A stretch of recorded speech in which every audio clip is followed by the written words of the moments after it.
呢塊扒未解凍喎。呢塊排就係要留翻少少冰塊喺裏邊，未溶得晒嗰種嘅牛扒。我哋測試下，我哋知呢塊牛扒嗰個味道會唔會有唔同咧？咁佢裡面咪硬咯。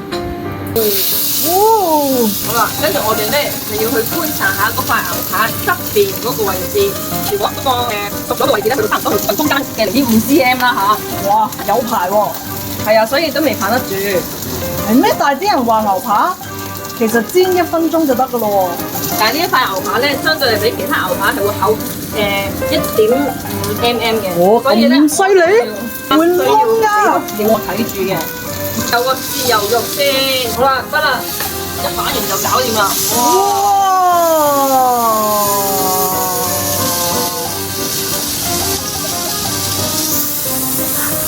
係啊，繼續煎熱，繼續煎落去。我哋而家上菜啦，上菜？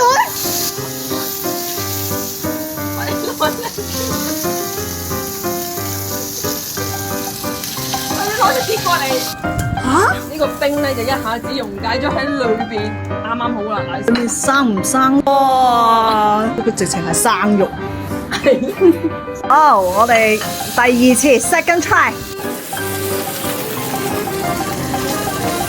哇！哇！你落緊呢個咩嚟㗎 wasabi，